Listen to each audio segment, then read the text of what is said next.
Pour mesurer le temps qui passe, il y a les rides au coin des yeux, les rires des enfants et les mises à jour annuelles de l'iPad. Cette année, on passe à la 9e génération de la tablette d'Apple et comme d'habitude, c'est une belle démonstration d'itération à minima. L'iPad de 9e génération, autrement dit l'iPad 2021, évolue peu extérieurement. Il conserve donc sa dalle de 10,2 pouces, une dalle LCD qui bénéficie cette année de la technologie True Tone pour un ajustement des couleurs en fonction de l'éclairage ambiant.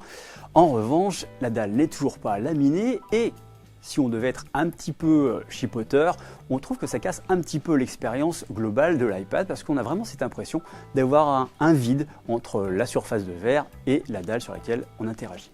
En dessous de cette dalle, donc quasiment inchangée, on retrouve le Touch ID, toujours au même endroit, toujours bien installé dans des bordures bien larges. On vous l'a dit, le design n'a pas changé. Et puisqu'il n'a pas changé, pas de raison non plus de se débarrasser du Lightning qui répond toujours présent. Avant de rentrer dans le cœur de l'iPad, on va juste s'arrêter très rapidement sur la caméra frontale qui passe aux 12 mégapixels et surtout bénéficie d'un grand angle qui ouvre grand la porte à une fonction toute nouvelle inaugurée avec les iPad Pro, Center Stage, c'est-à-dire une fonction de visioconférence qui vous permet de rester au centre de l'attention et donc de pouvoir converser plus facilement avec votre interlocuteur. À l'intérieur, que trouve-t-on? La 15 Bionic? Non, évidemment que non. On trouve la 13 Bionic, qui est donc en fait juste une itération, un saut d'une génération par rapport à ce qu'il y avait précédemment, puisqu'on trouvait la 12 Bionic. Néanmoins, le gain en puissance de calcul global est assez satisfaisant, un petit 40%, on ne va pas cracher dessus.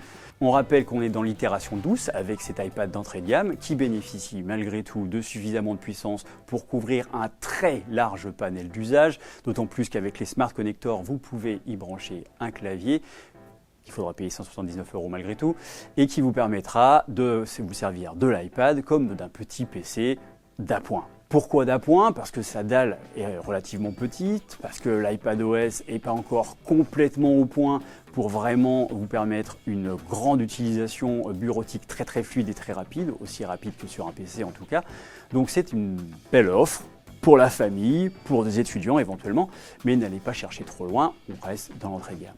Il faut toutefois noter une nouveauté très appréciable, même si c'est encore un petit peu court. Là où l'iPad n'offrait pour son premier modèle que 32 Go jusqu'à l'année dernière, on passe maintenant à 64 Go.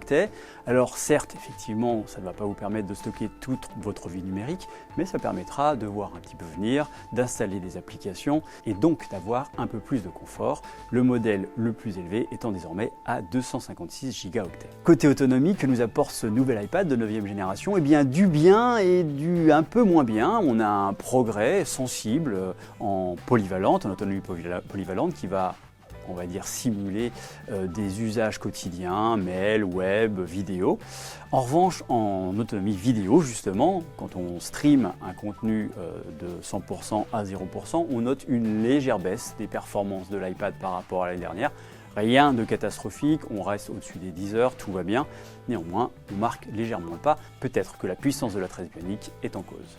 À 389 €, l'iPad, même s'il conserve un design daté, même s'il n'est pas le plus puissant, même s'il utilise un Apple Pencil de première génération qu'on aurait envie de ne pas vous conseiller en définitive, malgré tout ça, c'est un iPad qui offre une très bonne expérience qui est destinée aussi bien à la famille qu'aux étudiants, qui peut servir de deuxième ou troisième écran. C'est l'iPad que tout le monde prendra sur la table basse, emportera dans sa chambre pour jouer, ramènera et qui servira donc à toute la famille. C'est à vrai dire un très bon compromis technique et tarifaire, même si on pourra toujours un petit peu grincer des dents à se dire que Apple décidément tire sur la corde au niveau du design.